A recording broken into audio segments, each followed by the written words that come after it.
Tara na't isulong ang bagong edukasyon. Candon City Division, tara na! Isang maganda at masiglang araw, oras at panahon sa ating mga minamahal na mag-aaral, mga masigasig na magulang at taga-subaybay ng mga bata. Malugod namin kayong inaanyayahan sa DepEd Candon City Teleskwela, kanlungan ng kaalaman tungo sa kahusayan at kaunlaran. Isang panibagong kaalaman na naman ang ating matututunan sa araw na ito. Ako nga pala si Teacher Kit, ang inyong magiging guro sa Sining 5. Handa na ba kayong makinig at matuto? Kung ganon, tara na! At sabay-sabay tayong matuto. Ngayon ay pag-aaralan natin ang mga magagandang tanawin sa ating bansa. Ito ay hango mula sa Most Essential Learning Competency ng Sining 5 na ipapaliwanag ang kahalagahan ng mga natural at makasaysayang tanawin sa ating komunidad, bansa na may ituturing na kabilang sa World Heritage Site, gaya ng Hagdan Palayan sa Banawe sa Batad, Simbahan ng Paway, Simbahan ng Miagaw, Landscape ng Batanes, Kuweba ng Kalaw sa Cagayan, at mga lumang bahay sa Vigan at ang Torogan sa Marawi. Pagkatapos ng ating aralin, inaasahan kong makakamtan natin ang ating layunin. Iyan ang nakikilala ang mga makasaysayang tanawin sa ating komunidad, bansa na kabilang sa World Heritage Site. Pangalawa, na ipapaliwanag ang kahalagahan ng mga natural at makasaysayang tanawin sa komunidad o bansa na kabilang sa World Heritage Site. Bago tayo magsimula, narito muna ang ilang paalala. Una, makinig at manood ng mabuti. Intindihin ang sinasabi ng guro. Pangalawa, maghanda ng papel at panulat na magagamit upang maitala ang mga mahahalagang konsepto ng ating aralin at sa pagsagot ng mga pagsasanay. Nakapunta ka na ba sa mga magaganda at makasaysayang lugar? Ano ang nag-udyok sa inyo pumunta doon? Ano-ano ang mga magaganda at makasaysayang lugar na iyong napuntahan? Ano ang masasabi mo sa mga lugar na ito? Ang bansang Pilipinas ay mayaman sa magaganda nitong tanawin, kaya naman maraming mga dayuhan ang nahuhumaling sa taglay nitong ganda. Marahil pinagpala talaga tayo mula Luzon, Visayas at Mindanao ay maraming mapupuntahan, kaya tayo ay maging masaya at magpasalamat. Ang araling ito ay magdadala sa iyo na makapunta sa iba pang magaganda at makasaysayang lugar. Narito ang gabay na tanong na makakatulong sa inyo sa paglalakbay sa ating aralin. Ano-ano ang mga magaganda at makasaysayang tanawin sa komunidad, bansa na maituturing na kabilang sa World Heritage Site? Bago tayo pupunta sa bagong aralin, nais kong malaman kung may natutunan kayo sa nakaraang aralin. Simulan na natin, mga bata. Ang panuto dito ay lagyan ng check kung ang larawan ng magagandang tanawin ay makikita sa ating bansa at X kung hindi. Isulat ang iyong sagot sa iyong mga sagutang papel. Tignan ang unang larawan, mga bata. Ito ay ang Chocolate Hills. Ito ba ay makikita sa ating bansa? Check or X? Tama. Check ang sagot. Ang Chocolate Hills ay isa sa magandang tanawin na makikita sa bansa sa Bohol. Sa ikalawang larawan naman, ito ay ang Eiffel Tower. Ano sa tingin ninyo, mga bata, kabilang ba ang Eiffel Tower sa magagandang tanawin ng bansa? Kung ang sagot ninyo ay X, kayo ay tama. Hindi kabilang ang Eiffel Tower dahil ito ay nasa bansang Paris. Ikatlo, ito ay ang Bulkang Mayon. Ano ang inyong mga sagot? Mahusay. Ang sagot natin ay check. dahil ito ay isa sa pinakamagandang tanawin sa bansa na matatagpuan sa Halbay. Mga bata, ang nasa larawan ay ang Statue of Liberty. Ano ang inyong mga sagot? Tama, X ang tamang sagot, sapagkat ito ay matatagpuan sa bansang Amerika. At sa panghuling larawan, mga bata, ito ang talon ng Maria Cristina o Maria Cristina Falls kung tawagin. Ito ba ay kabilang sa magagandang tanawin ng bansa? Magaling mga bata, check ang sagot dahil ito ay matatagpuan sa Laguna. Bigyan natin ng 3 bagsak ang ating sarili. Ang bansa natin ay mayaman sa mga natural at makasaysayang tanawin na makikita sa ating komunidad o bansa na dapat ipagmalaki at ingatan. Nakarating ka na ba sa mga makasaysayang pook o tanawin sa ating bansa?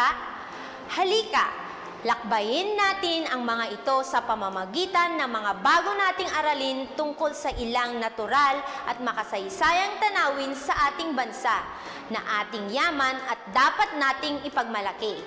Narito, suriin ang mga larawan. Ang hagdan-hagdang palayan ng Banawe ay kinilala noong 1975 na matatagpuan sa Batad, Banawe, na matyagang ginawa ng mga katutubong Ifugao mula sa mga bato at putik na maingat na hinulma ang natural na itsura ng burol ay bundok na ginawang malawak na taniman sa mataas na bahagi at padalisdis na palayan.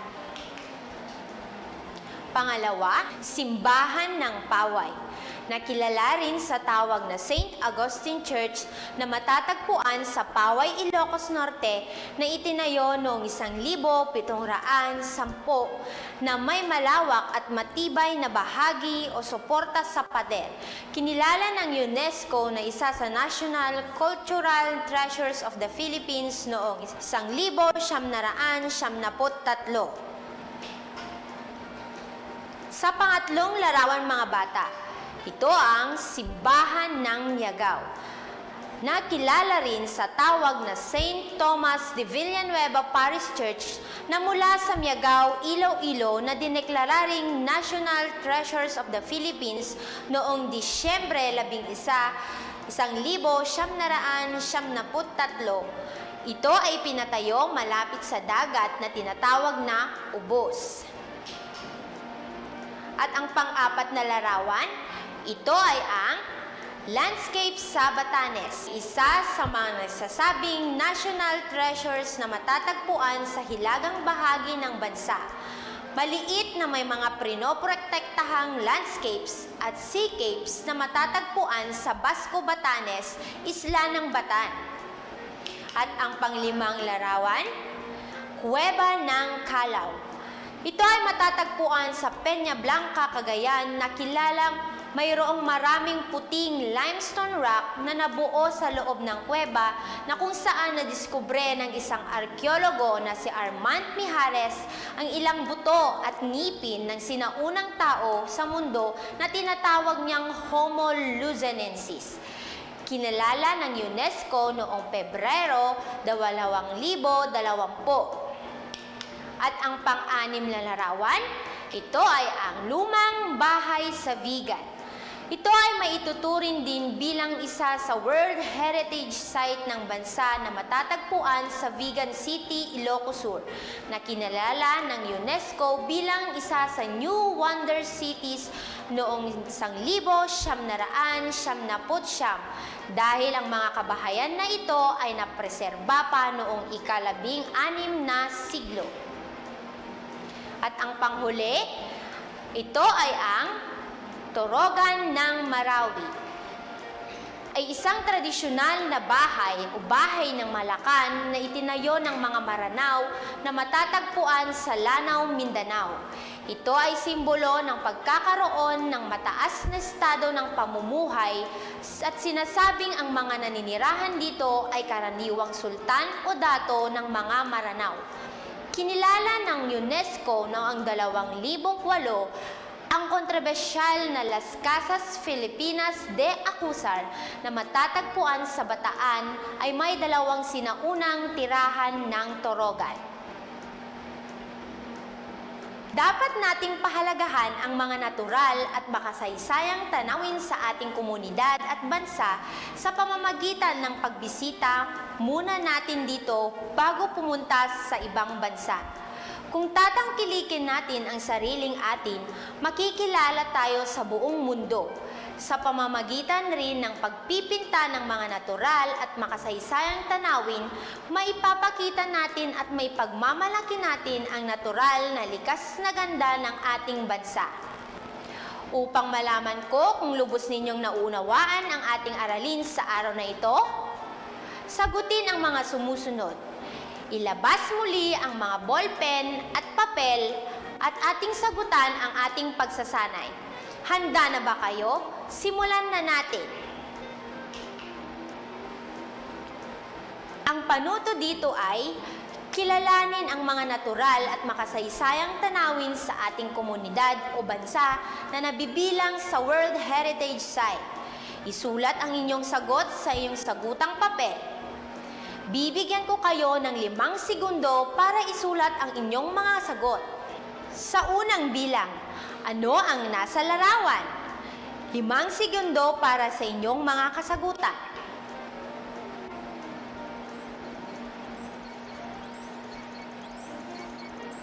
Mahusay mga bata, ito ay ang magandang landscape sa Batanes. Sa pangalawang larawan, anong makasaysayang tanawin ang makikita dito sa ating komunidad?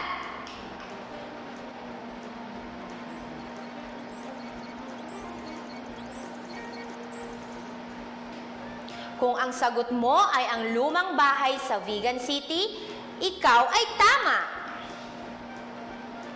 Sa pangatlong bilang, anong makasaysayang tanawin ang nakikita ninyo?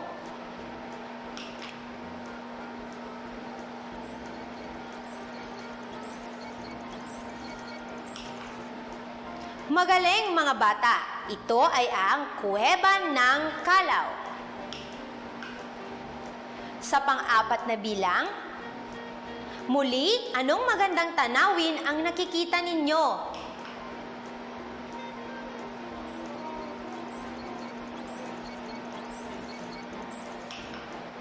Mahusay mga bata, ito ay ang simbahan ng Paway.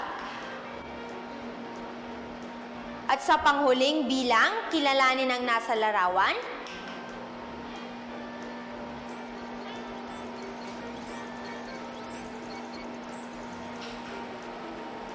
Tama mga bata, ito ay ang Turogan ng Marawi.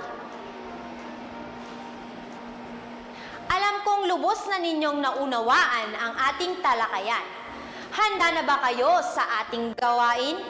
Kung ganon, ilabas na ang ballpen at papel at sabay-sabay nating sagutan ang ating mga gawain.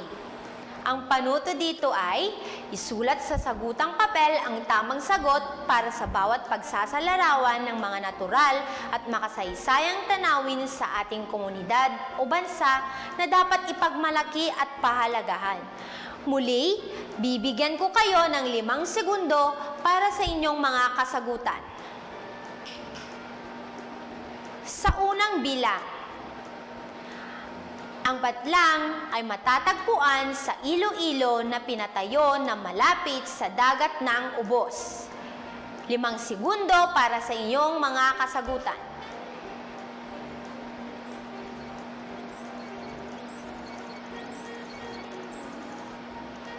Magaling mga bata, kung ang sagot mo ay ang simbahan ng Miagao, ikaw ay tama. Sa pangalawang bilang, ang patlang ay nabuo sa pamamagitan ng pagtutulungan ng mga ifugaw mula sa mga bato at putik na ginamit ngayon ng malawak na taniman ng palay.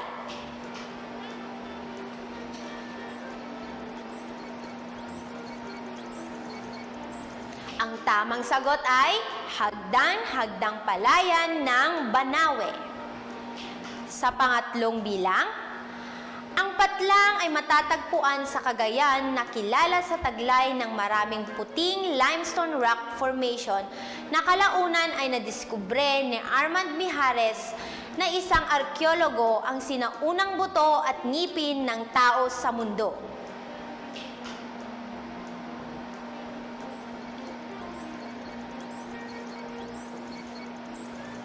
Magaling mga bata!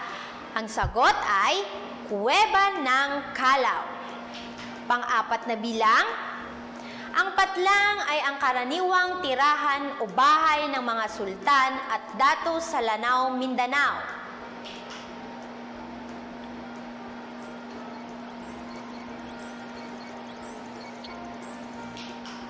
Kung ang sagot mo ay Turogan sa Marawi, ikaw muli ay tama. Sa panglimang bilang, ang patlang ay may tuturing na kabilang sa World Heritage Site na matatagpuan sa Vigan City, Ilocos Sur na kabilang sa New Wonder Cities na kinilala ng UNESCO noong 1979. Ang tamang sagot ay ang mga lumang bahay sa Vigan. Binabati kita dahil nagawa mo ng maayos ang mga gawain. Muli, ako si Teacher Kit, ang iyong guro sa Sining 5 na nag-iiwan sa isang kasabihang, isang diwa, isang hangarin, kalikasay ating kalingain. Maraming salamat, hanggang sa muli, paalam!